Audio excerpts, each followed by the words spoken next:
السلام علیکم ورحمۃ اللہ وبرکاتہ. کیا حال ہے سب کا؟ الحمد للہ.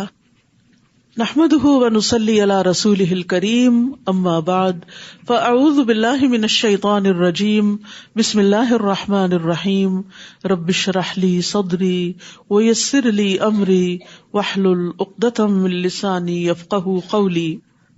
ابو ہریرہ رضی اللہ عنہ سے روایت ہے کہ وہ مدینہ کے ایک بازار سے گزرے اور وہاں کھڑے ہو کر کہا، اے بازار والو، تمہیں کس چیز نے عاجز کر دیا؟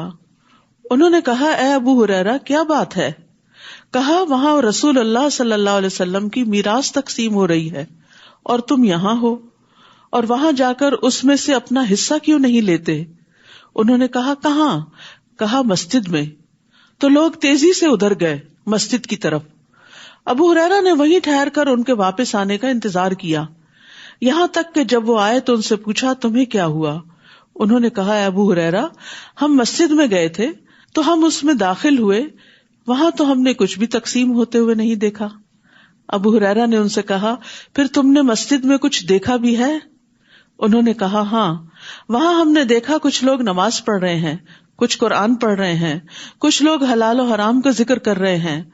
ابو ہریرہ نے کہا، تمہاری خرابی ہو، یہی تو محمد صلی اللہ علیہ وسلم کی میراث ہے، یعنی قرآن کا پڑھنا اور پھر حلال و حرام کو جاننا.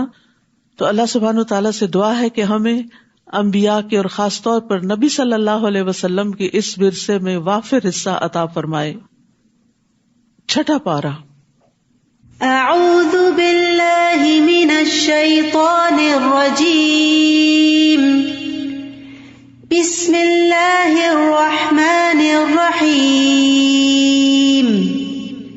لا يحب اللہ الجہر بالسوء من القول الا من ظلم وکان اللہ سمیعا علیما. ان تبدوا خیرا او تخفوه او تعفو عن سوء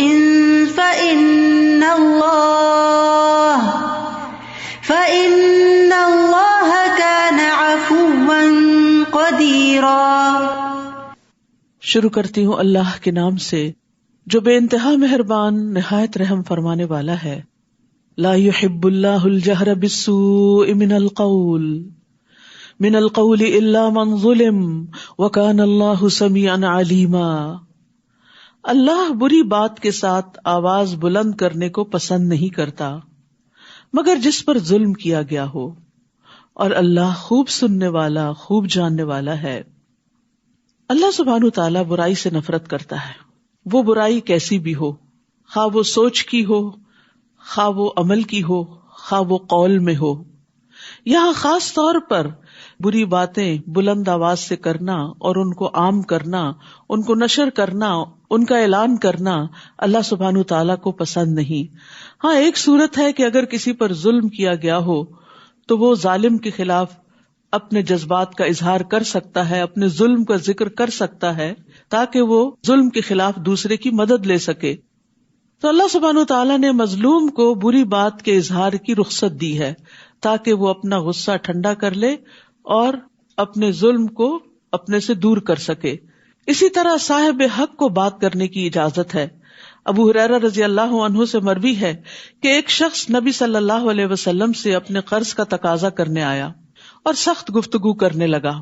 صحابہ غصے سے اس کی طرف بڑھے، لیکن رسول اللہ صلی اللہ علیہ وسلم نے فرمایا، اسے چھوڑ دو، کیونکہ صاحب حق کہنے کا حق رکھتا ہے، یعنی اس کا حق ہے، لہٰذا اس کو بات کرنے دو. پھر آپ نے فرمایا، اس کے قرض والے جانور کی عمر کا ایک جانور اس کو دے دو، یعنی اس کا قرضہ واپس کر دو. صحابہ نے عرض کیا، یا رسول اللہ، اس سے زیادہ عمر کا جانور تو موجود ہے لیکن اس جیسا نہیں، یعنی جو اس سے لیا گیا تھا. آپ نے فرمایا، وہ زیادہ والا ہی دے دو، کیونکہ سب سے اچھا آدمی وہ ہے جو دوسروں کا حق پوری طرح ادا کرے. تو بہرحال یہاں پر واضح طور پر یہ بتا دیا گیا، نمبر 1 کہ اللہ کو بری باتیں پسند نہیں، کہ وہ کھلم کھلا کی جائے. لیکن نمبر 2 اس بات کی رخصت ہے کہ اگر کسی پہ ظلم ہو رہا ہے اور اس کے منہ سے کچھ ایسے الفاظ نکلتے ہیں کہ جس سے وہ اپنا حق وصول کر لے تو اس کو اس کی اجازت ہے. لیکن پھر بھی ان تبدو خیرن او تخفوہ او تعفو عن سوء فإن اللہ کان عفوا قدیرا، اگر تم کوئی نیکی ظاہر کرو یا اسے چھپاؤ یا کسی برائی سے درگزر کرو تو بے شک اللہ بہت معاف کرنے والا، بہت قدرت رکھنے والا ہے. یعنی انسان جب نیکی کرتا ہے تو ہمیشہ چھپا کے کرنے کا موقع نہیں ہوتا. بہت دفعہ دل چاہتا ہے کہ ہماری نیکی کا کسی کو پتہ نہ چلے، اور جب ہم کر رہے ہوتے ہیں تو دوسروں کے نوٹس میں بھی آ جاتے ہیں، وہ بھی دل پہ گراں گزرتا ہے. لیکن اگر وہ چھوڑ دیں تو پھر نیکی کا موقع ہاتھ سے جاتا ہے. کچھ لوگ کہتے ہیں نا کہ ہمیں ڈر لگتا ہے کہ ہم نیکی کا کام کریں گے تو دکھاوا ہو جائے گا، تو بہتر ہم کریں ہی نہ. تو یہ بھی ایک غلط سوچ ہے. ہمیں اپنی نیت کو درست کرنے کا کہا گیا ہے، نہ کہ نیکی کے کام دوسروں کی خدمت کو چھوڑ دینے کا، کہ تمہیں چونکہ ڈر ہے کہ نیت خراب ہو جائے گی اس لیے کرو ہی نہ. یہ تو کوئی لاجک نہیں. تو ضرورت اس چیز کی ہے کہ ہم اپنے اندر کو، اپنے سیلف کو کنٹرول کریں اور دکھاوے سے اور احسان جتانے سے اور دوسروں کو اذیت دینے سے اور دکھ دینے سے اپنے آپ کو بچائیں، لیکن نیکی کا کام جاری رکھے. تو اگر تم کوئی نیکی ظاہر کرو یا اسے چھپاؤ، یعنی لوگوں کو دکھائے بغیر بتائے بغیر صرف اللہ کی رضا کے لیے کرو، او تعفو عن سوء یا کسی برائی سے درگزر کرو، یعنی اگر کسی نے تمہارے ساتھ اچھا سلوک نہیں کیا تو بے شک اللہ بہت معاف کرنے والا، بہت قدرت رکھنے والا ہے، یعنی وہ تمہیں معاف کر دے گا. کسی کو معاف کرنا صرف اس وقت آسان ہوتا ہے جب انسان یہ چاہے کہ مجھے بھی معاف کر دیا جائے اور میرے سارے گناہ معاف ہو جائیں تاکہ میری پکڑ نہ ہو آخرت میں. ہم میں سے کون ہے جو یہ دعویٰ کرے کہ اس نے کبھی کسی کے ساتھ کوئی زیادتی نہیں کی؟ کسی نہ کسی وقت، کبھی نہ کبھی ہمارے منہ سے بھی تلخ باتیں نکل جاتی ہیں. الجہر بالسوء، کوئی بری بات بلند آواز سے ہو ہی جاتی ہے، اس کا اظہار، اس کا اشتہار ہو ہی جاتا ہے. کبھی دوسرے کے سامنے ہی منہ در منہ ہم اس کو تانا دے دیتے ہیں اور وہ اس کا دل دکھا جاتا ہے. کبھی ہم لوگوں کے پیٹھ پیچھے بھری مجلس میں بیٹھ کر کسی کی برائی شروع کر دیتے ہیں، یہ بھی الجہر بالسوء ہے. اسی طرح کبھی کوئی دوسرا ہمارے ساتھ یہی کر دیتا ہے تو پھر ہمیں بہت برا لگ جاتا ہے. تو اس کو کس طرح ڈیل کیا جائے ایسی صورتحال کو جب ہمیں کوئی آ کے بتائے فلاں تمہارے بارے میں ایسا اور ایسا کہتا ہے، تو اس وقت صرف تکلیف اٹھانے اور پریشان ہونے کی بجائے انسان اس کو کہے میں نے اس کو اللہ کے لیے معاف کیا تاکہ اللہ تعالیٰ مجھے معاف کر دے. تو اگر تم دوسروں سے درگزر کرو گے تو اللہ بھی بہت معاف کرنے والا ہے. قرآن مجید میں سورۃ النور میں ایک بہت خوبصورت واقعہ آتا ہے حضرت ابوبکر صدیق سے متعلق، کہ جب انہوں نے حضرت عائشہ پہ لگنے والے الزام کی وجہ سے اپنے قریبی رشتہ دار کا وظیفہ بند کرنے کا سوچا تو اللہ سبحانہ وتعالیٰ نے ان کو معاف کرنے کے لیے کہا اور ساتھ ہی فرمایا الا تحبون ان یغفر اللہ لکم، کیا تم پسند نہیں کرتے کہ اللہ تمہیں معاف کر دے؟ تو ہم میں سے کون ہے جو یہ نہیں چاہتا کہ اس کے گناہ معاف ہو جائیں؟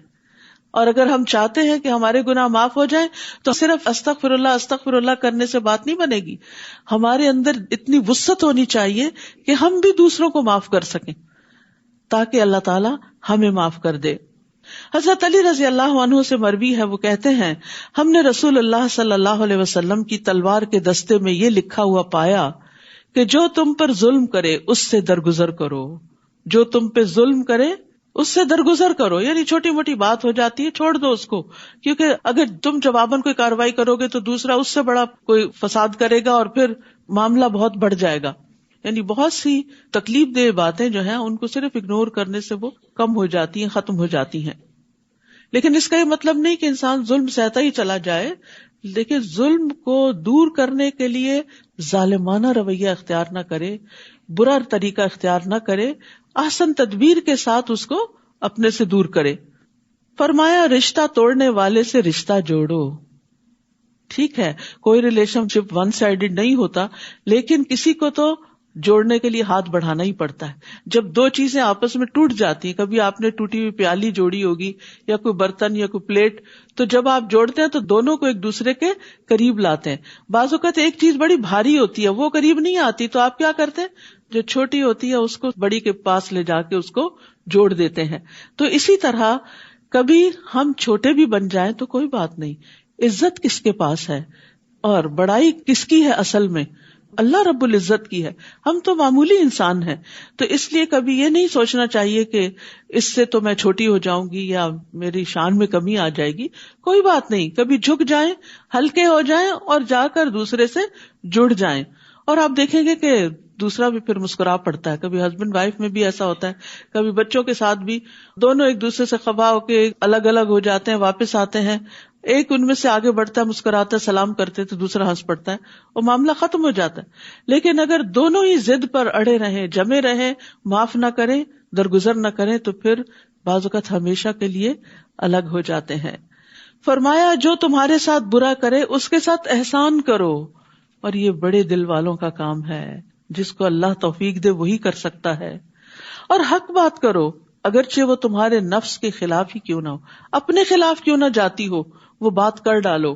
کیونکہ اپنے خلاف بھی جب چیز جاتی ہے نا اور انسان منہ سے بولتا ہے تو پھر انسان اپنی بھی اصلاح کر لیتا ہے کہ میں دوسروں کو تو کہہ رہا ہوں لیکن خود کیا کرتا ہوں. اور یاد رکھیے جو درگزر کرتا نہیں اس سے کیا نہیں جاتا. عمر رضی اللہ عنہ سے روایت ہے، وہ کہتے ہیں جو شخص رحم نہیں کرتا اس پر رحم نہیں کیا جاتا، جو معاف نہیں کرتا اسے معافی نہیں ملتی، جو درگزر نہیں کرتا اس سے بھی درگزر نہیں کیا جاتا، اور جو توبہ قبول نہیں کرتا یعنی کسی کو معاف نہیں کرتا اس کی بھی توبہ قبول نہیں کی جاتی، جو خود گناہ سے نہیں بچتا اسے بچایا بھی نہیں جاتا. یعنی جو بچنے کا ارادہ نہیں رکھتا پھر اس کو بچنے کی توفیق نہیں ملتی. تو اس لیے جو نیکی کرتا ہے وہ نیکی پاتا ہے، جو خیر کی طرف ایک قدم بڑھاتا ہے اللہ سبحانہ تعالیٰ 10 قدم اس کی طرف آتے ہیں اور اس کو توفیق دیتے ہیں، اور اسی سے زندگی خوبصورت بنتی ہے. ہمیشہ صرف اپنے حقوق کا خیال نہیں رکھنا چاہیے، کبھی دوسرے کو اس کے حق سے بڑھ کر دیں تو آپ کو اس سے بھی زیادہ واپس ملے گا. پھر فرمایا ان الذین یکفرون باللہ ورسلہ ویریدون ان یفرقوا بین اللہ ورسلہ ویقولون نؤمن ببعض ونکفر ببعض ویریدون ان یتخذوا بین ذلک سبیلا. بے شک جو لوگ اللہ اور اس کے رسولوں کا انکار کرتے ہیں اور چاہتے ہیں کہ اللہ اور اس کے رسولوں کے درمیان تفریق کریں. کس طرح؟ اور کہتے ہیں ہم کچھ کو مانتے ہیں اور کچھ کا ہم انکار کرتے ہیں. یعنی بعض لوگ کہتے ہیں ہم اللہ کو تو مانتے ہیں لیکن رسولوں کو نہیں مانتے، بعض کہتے ہیں ہم فلاں اور فلاں رسول کو مانتے ہیں اور فلاں کو نہیں مانتے، اور وہ چاہتے ہیں کہ اس کے درمیان کا کوئی راستہ اپنا لے، یعنی اپنی مرضی کا دین بنا لے. اولئک ھم الکافرون حقا، یہی لوگ دراصل حقیقی کافر ہیں. یعنی دین اپنی مرضی سے انٹرپریٹ نہیں کیا جا سکتا، جس چیز کو ماننے کے لیے کہا گیا ہے اس کو ماننا ضروری ہے، یہ نہیں کہ جس کو دل چاہے مان لیں اور جس کا دل چاہے انکار کر دیں. اور ہم نے کافروں کے لیے رسوا کن عذاب تیار کر رکھا ہے، مگر جو لوگ اللہ اور اس کے رسولوں پر ایمان لائے اور انہوں نے ان میں سے کسی ایک کے درمیان بھی تفریق نہیں کی، یعنی سب پر ایمان لائے، یہی وہ لوگ ہیں جنہیں وہ ان کے اجر ضرور عطا کرے گا، اور اللہ بہت بخشنے والا نہایت رحم کرنے والا ہے. تو یہاں سے یہ بات واضح ہو جاتی ہے کہ آخرت کے عذاب اور رسوائی سے بچنے کے لیے تمام رسولوں پر ایمان لانا ضروری ہے، انکلوڈنگ محمد الرسول اللہ صلی اللہ علیہ وسلم. یہ کہنا کہ سبھی ادیان ٹھیک ہیں اور سبھی اچھے ہیں اور وحدت ادیان کی بات کرنا، تو اس آیت سے پتہ چلتا ہے کہ وحدت ادیان صرف اس وقت ہو سکتا ہے جب محمد الرسول اللہ صلی اللہ علیہ وسلم کے لائے ہوئے دین پر ایمان لایا جائے. اہل کتاب آپ سے مطالبہ کرتے ہیں کہ آپ ان پر آسمان سے ایک کتاب اتار لائیں. در حقیقت انہوں نے موسیٰ سے اس سے بڑی چیز کا مطالبہ کیا تھا، بس انہوں نے کہا تھا ہمیں اللہ کو سامنے دکھاؤ. یعنی اہل کتاب نے تو کتاب کا کہا ہے لیکن موسیٰ سے تو اس سے بھی بڑھ کر مطالبہ کیا گیا. تو ان کے ظلم کی وجہ سے، یعنی یہ بات ایک ظالمانہ بات تھی، اس کی وجہ سے بجلی کی کڑک نے انہیں پکڑ لیا. پھر اس کے باوجود کہ ان کے پاس واضح نشانیاں آ چکی، انہوں نے بچڑے کو معبود بنا لیا. پھر بھی ہم نے ان سے درگزر کیا اور ہم نے موسیٰ کو واضح غلبہ عطا کیا، یعنی اپنی قوم کے مقابلے. یعنی وہ اکیلے تھے، ان کے ساتھ ان کے مددگار ان کے بھائی تھے، لیکن عمومی طور پر بنی اسرائیل کا رویہ ایسا نہ تھا کہ وہ اپنے پیغمبر کے مددگار ہوں. تو اللہ سبحانہ وتعالیٰ نے ایسے سارے لوگوں کے مقابلے میں موسیٰ علیہ السلام کو پھر بھی قوت عطا کی تھی کہ وہ اپنا کام کرتے رہے. یعنی بعض اوقات ایسا بھی ہوتا ہے نا کہ آپ کے اپنے لوگ بھی اپنے نہیں ہوتے، آپ کے ساتھی بھی ساتھ نہیں دیتے، تو بھی انسان کو اللہ سے قوت مانگنی چاہیے، اللہ سے مدد مانگنی چاہیے، اور جس کے ساتھ اللہ کی مدد ہو وہ کبھی بھی کمزور نہیں ہوتا. اور ہم نے ان سے پختہ عہد لینے کے لیے کوہ طور کو ان پر اٹھایا اور ان سے کہا کہ دروازے میں عاجزی سے جھکتے ہوئے داخل ہو جاؤ. اور ہم نے ان سے کہا کہ تم ہفتے کے دن میں زیادتی نہ کرو، یعنی اس دن ان پر کام کاج منع تھا کرنا، تو کہا کہ اس دن پھر وہ ساری پابندیاں برداشت کرو. اور ہم نے ان سے پختہ عہد لیا لیکن انہوں نے عہد نہیں نبھائے. تو ان کے عہد توڑنے اور اللہ کی آیات کے ساتھ کفر کرنے اور انبیاء کو ناحق قتل کرنے اور ان کے کہنے کے سبب کہ ہمارے دل غلافوں میں ہیں، ہم نے ان پر لعنت کی، بلکہ اللہ نے ان کے کفر کی وجہ سے ان کے دلوں پر مہر لگا دی تو وہ کم ہی ایمان لاتے ہیں. تو یاد رکھیے، جو لوگ اللہ کا عہد توڑ دے، جو لوگ انبیاء کے ساتھ زیادتی کریں، اور جو لوگ کوئی بات سننے کو تیار نہ ہو، یہ کہیں کہ ہمارے دل تو غلاف میں محفوظ ہیں، مزید کوئی بات ان میں داخل نہیں ہو سکتی، تو پھر اللہ سبحانہ تعالیٰ ایمان لانے کی اور نیک کام کرنے کی توفیق ہی چھین لیتا ہے. غلطی تو کسی سے بھی ہو جاتی ہے، لیکن مومن وہ ہوتا ہے جو غلطی کر کے اصرار نہیں کرتا، فوراً اللہ کی طرف پلٹتا ہے. گناہ چھوٹا ہو یا بڑا ہو اس پر اصرار نہیں کرنا چاہیے، اس سے فوراً نکلنے کی فکر کرنی چاہیے. اس سے انسان کے اندر مزید خیر کا مادہ پیدا ہوتا ہے اور خیر کی توفیق اس کو نصیب ہوتی ہے. اور ان کے کفر کرنے اور مریم پر بہت بڑا بہتان لگانے کی وجہ سے اللہ نے ان پر لعنت کی تھی، اور ان کے یہ کہنے کی وجہ سے کہ بے شک ہم نے ہی اللہ کے رسول مسیح عیسیٰ ابن مریم کو قتل کیا ہے. اب دیکھیے کہ اللہ کے رسول کو قتل کرنا اور پھر اس ڈھٹائی کے ساتھ اعتراف کرنا.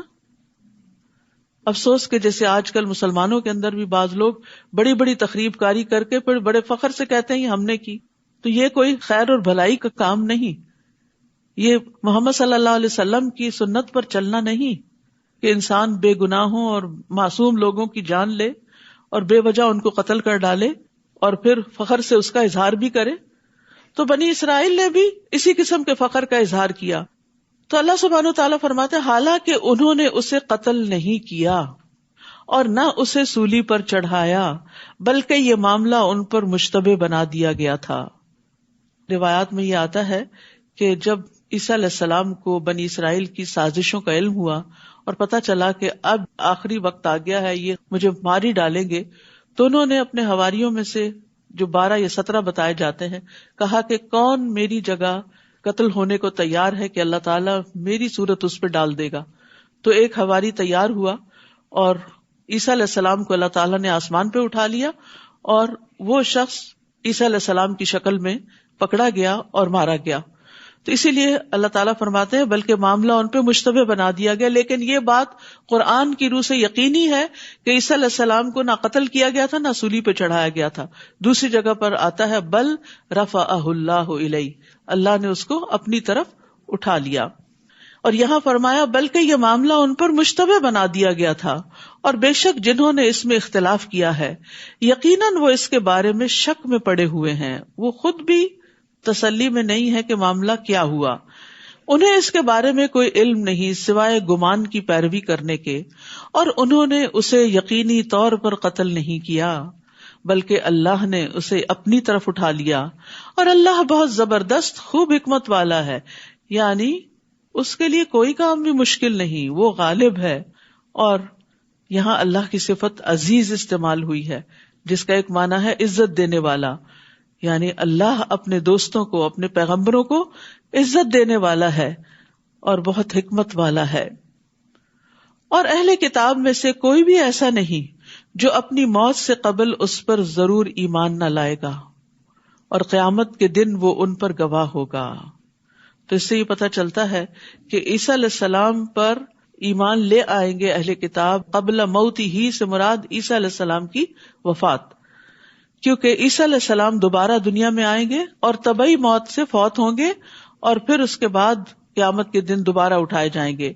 ابو ہریرہ رضی اللہ عنہ سے مروی ہے، وہ کہتے ہیں کہ رسول اللہ صلی اللہ علیہ وسلم نے فرمایا عیسیٰ ابن مریم نازل ہوں گے، یعنی جو اللہ نے ان کو اوپر اٹھا لیا وہ دوبارہ زمین پر آئیں گے، بس وہ خنزیر کو قتل کریں گے، صلیب کو مٹا دیں گے، اور ان کے لیے نماز کو جمع کیا جائے گا، یعنی لوگ نماز کے لیے اکٹھے ہوں گے، مال عطا کیا جائے گا یہاں تک کہ اسے قبول نہیں کیا جائے گا، یعنی کوئی صدقہ لینے والا نہیں رہے گا، آپ جزیہ کو ختم کر دیں گے اور روحا نامی جگہ پر پڑاؤ کریں گے، وہاں سے حج یا عمرہ کریں گے یا ان دو عبادتوں کو ملا کر کریں گے۔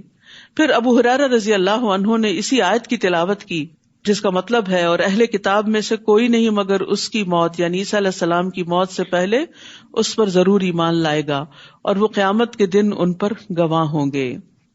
تو یاد رکھیے کہ عیسیٰ علیہ السلام کا دوبارہ دنیا میں آنا جو ہے یہ متواتر احادیث سے ثابت ہے، یعنی 70 سے زیادہ احادیث ہیں جو اس بات پر گواہ ہیں کہ عیسیٰ علیہ السلام آئیں گے اور دنیا میں حاکم عادل کی شکل میں آئیں گے، نئے نبی کی شکل میں نہیں، نبی صلی اللہ علیہ وسلم کی پیروی میں ہی ایک طرح سے آئیں گے، اور پھر اس کے بعد یہ کہ ان کے آنے کے بعد اسلام کے سوا باقی ادیان ختم ہو جائیں گے۔ ابو ہریرہ سے روایت ہے کہ نبی صلی اللہ علیہ وسلم نے فرمایا میرے اور عیسیٰ علیہ السلام کے درمیان کوئی نبی نہیں ہے اور یقیناً وہ اترنے والے ہیں، جب تم انہیں دیکھو گے تو پہچان لوگے، وہ درمیانی قامت والے ہیں، ان کا رنگ سرخ و سفید ہوگا، وہ ہلکے زرد رنگ کے لباس میں ہوں گے، ایسے محسوس ہوگا جیسے ان کے سر سے پانی ٹپک رہا ہو، حالانکہ نمی نہیں ہوگی، پانی نہیں ہوگا، یعنی بہت ڈیٹیلز بتائی گئی ہیں، عیسیٰ علیہ السلام کی ڈسکرپشن دی گئی ہے کہ وہ کیسے دکھائی دیں گے، یعنی بہت نظیف اور چمکدار اور خوبصورت۔ وہ لوگوں سے اسلام کے لیے قتال کریں گے، صلیب توڑ دیں گے، خنزیر کو قتل کریں گے، جزیہ موقوف کر دیں گے۔ اللہ ان کے زمانے میں اسلام کے علاوہ دیگر ادیان کو ختم کر دے گا، وہ مسیح دجال کو ہلاک کریں گے۔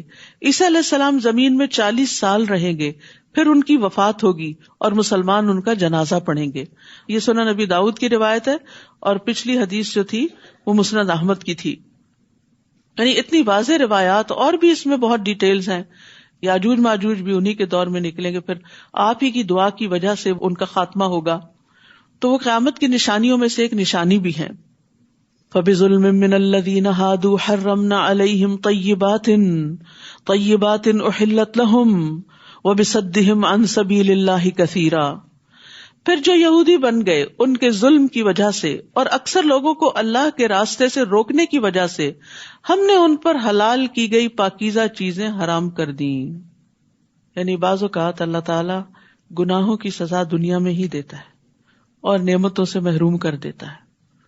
بہت سی حلال چیزیں ان پر حرام کر دی گئی تھی، تو اس سے کیا پتہ چلتا ہے کہ انسان کو گناہوں سے ڈرنا چاہیے۔ اگر وقتی طور پر کوئی نقصان نہیں بھی ہوتا تو ایسا نہ ہو کہ مرنے سے پہلے انسان کسی فتنے یا آزمائش میں پڑ جائے، تو ہمیشہ اللہ سے توبہ کرتے رہے۔ اول تو بچنے کی کوشش کرے، تقویٰ بچنے ہی کا نام ہے، اور پھر انسان ہے، کمزور ہیں، گر پڑتے ہیں تو گر پڑے تو اٹھ جائیں، یعنی توبہ کر لیں، تاکہ دنیا اور آخرت دونوں کی سزا سے بچ سکے۔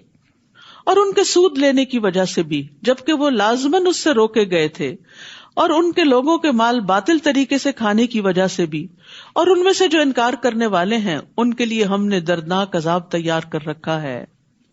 لیکن ان میں سے جو لوگ علم میں راسخ ہیں اور جو مومن ہیں وہ اس پر ایمان لاتے ہیں جو آپ کی طرف نازل کیا گیا اور جو آپ سے پہلے نازل کیا گیا، اور جو نماز قائم کرنے والے ہیں اور زکوٰۃ ادا کرنے والے ہیں اور اللہ اور یوم آخرت پر ایمان رکھنے والے ہیں، یہی وہ لوگ ہیں جنہیں ہم ضرور اجر عظیم عطا کریں گے۔ یہاں خاص طور پر مومنوں کے ساتھ الراسخون فی العلم کی بات بھی ہوئی کہ وہ لوگ جو علم میں گڑے ہوئے ہوتے ہیں۔ نافع بن یزید کہتے ہیں کہ الراسخون فی العلم جو ہیں اللہ کے لیے عاجزی کرنے والے، اللہ کی رضا کو طلب کرنے والے، اور اس میں انتہائی منکسر ہوتے ہیں۔ وہ اپنے سے اوپر والے لوگوں پر بڑائی کا اظہار نہیں کرتے اور اپنے سے کم درجہ کے لوگوں کو حقیر نہیں سمجھتے۔ یہ علامت ہوتی ہے راسخ فی العلم کی، کہ اس کے اندر کیا ہوتی ہے؟ عاجزی ہوتی ہے۔ اللہ کی رضا کو طلب کرنے کے لیے اپنی بڑائی کا اظہار نہیں کرتے، چھوٹی سے چھوٹی نیکی کرنے کو بھی تیار ہو جاتے ہیں، اور پھر جو اپنے سے بڑے ہوتے ہیں ان پر بڑائی کا اظہار نہیں کرتے کہ ہم تمہیں کچھ نہیں سمجھتے، بلکہ ان کی عزت کرتے ہیں، اور جو چھوٹے ہوتے ہیں ان کو حقیر نہیں سمجھتے. ایک اور قول ہے کہ الراسخ فی العلم وہ ہوتا ہے جس میں 4 چیزیں پائی جائیں. اس کے اور اللہ کے درمیان تقوی ہوتا ہے، اس کے اور مخلوقات کے درمیان عاجزی اور انکساری ہوتی ہے، اس کے اور دنیا کے درمیان بے رغبتی ہوتی ہے، دنیا کی لالچ نہیں ہوتی اس کے اندر، اس کے اور اس کے نفس کے درمیان مجاہدہ پایا جاتا ہے، یعنی وہ اپنے نفس کے ساتھ جہاد کرتا رہتا ہے، اپنے نفس کو کوستا رہتا ہے، اس کی اصلاح کرتا رہتا ہے، تزکیہ کرتا رہتا ہے.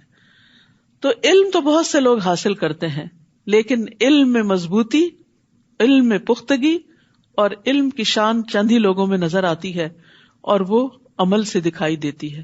ان کا ظاہر اور باطن دونوں ہی خوبصورت ہوتا ہے، اور انسانوں کے ساتھ بھی ان کے تعلقات بہترین ہوتے ہیں. تو یاد رکھیے، آپ میں سے جو علم کا شوقین ہے اور علم کے فضائل حاصل کرنا چاہتا ہے اور واقعی علم والا کہلانا چاہتا ہے اور اہل علم میں شمار ہونا چاہتا ہے، تو اس کو دل میں تقوی، مخلوق کے ساتھ عاجزی، دنیا سے بے رغبتی اور اپنے نفس کے ساتھ جہاد، یہ کام کرنے چاہیے. انا اوحینا الیک کما اوحینا الی نوح والنبیین من بعدہ، بے شک ہم نے آپ کی طرف وحی کی جس طرح ہم نے نوح اور اس کے بعد دیگر انبیاء پر وحی کی، اور ہم نے ابراہیم، اسماعیل، اسحاق، یعقوب اور اولاد یعقوب، عیسیٰ، ایوب، یونس، ہارون اور سلیمان علیہم السلام کی طرف وحی کی، اور ہم نے داؤد کو زبور عطا کی. اور اس سے پہلے ہم نے کئی رسولوں کا آپ پر ذکر کیا، اور کتنے ہی رسول ہیں جن کا ہم نے آپ پر ذکر ہی نہیں کیا. جسے پہلے بھی میں نے عرض کیا تھا نا کہ انبیاء کی تعداد جو ہے وہ 1,00,000، بعض روایات میں 24 ہے، بعض میں 14 ہے، بعض میں 4 ہے، لیکن رسول جو ہے وہ 304 ہیں، اور اس میں سے 5 جو ہیں وہ اولو العزم ہیں. تو ہمیں تو زیادہ سے زیادہ 25 لوگوں کے نام پتہ چلتے ہیں قرآن مجید سے، کچھ بائبل کی روایات وغیرہ سے پتہ چلتے ہیں، کیونکہ قرآن مجید میں آتا ہے وَإِن مِّن قَرْيَةٍ إِلَّا خَلَا فِيهَا نَذِيرٌ، کوئی بستی ایسی نہیں کہ جس میں کوئی نہ کوئی ڈرانے والا نہ آیا ہو، خبردار کرنے والا نہ آیا ہو. تو محمد صلی اللہ علیہ وسلم تک بے شمار رسول آئے ہیں جن کا ذکر قرآن میں نہیں ملتا. اور اللہ نے موسیٰ سے کلام کیا جیسا کلام کیا جاتا ہے، جیسے بات کی جاتی ہے اس طرح بات کی. یہ رسول خوشخبری دینے والے اور ڈرانے والے تھے، بیلنسڈ اپروچ، دونوں ہی چیزیں، صرف امید نہیں خوف بھی. ایمان ان دونوں چیزوں کے بیچ میں ہوتا ہے، تاکہ رسولوں کے بعد لوگوں کے لیے اللہ پر کوئی حجت باقی نہ رہے کہ اللہ نے ہماری ہدایت کا انتظام نہیں کیا. اور اللہ بہت زبردست خوب حکمت والا ہے. لیکن اللہ گواہی دیتا ہے کہ جو اس نے آپ کی طرف نازل کیا اسے اپنے علم کے ساتھ نازل کیا. سبحان اللہ، جو کچھ آپ پڑھ رہے ہیں یہ اللہ کا علم ہے. اس قرآن کے علاوہ جتنی کتابیں آپ پڑھتے ہیں وہ بندوں کا علم ہوتا ہے، سوائے حدیث کے جو وحی الہی پر مبنی ہوتی ہے، کیونکہ اللہ سبحانہ تعالیٰ نے رسول اللہ صلی اللہ علیہ وسلم کو وہ باتیں سکھائیں، وَعَلَّمَكَ مَا لَمْ تَكُنْ تَعْلَمْ. لیکن باقی دنیا کے علوم بندوں کے ہیں، ان کا سورس دنیا ہے. لیکن افسوس یہ کہ ان علوم کی طرف ہم شوق سے متوجہ ہوتے ہیں، دن رات ان پہ لگا دیتے ہیں، مال و دولت، جان مال خرچ کرتے ہیں، لیکن قرآن کے مطالعے اور قرآن کی گہرائی میں اترنے کے لیے ہم بس تھوڑا بہت ہی اپنے لیے کافی سمجھتے ہیں. تو عقل مند ہے وہ جو اللہ کے علم سے فائدہ اٹھائے اور اس کی روشنی میں اپنی زندگی بسر کرے.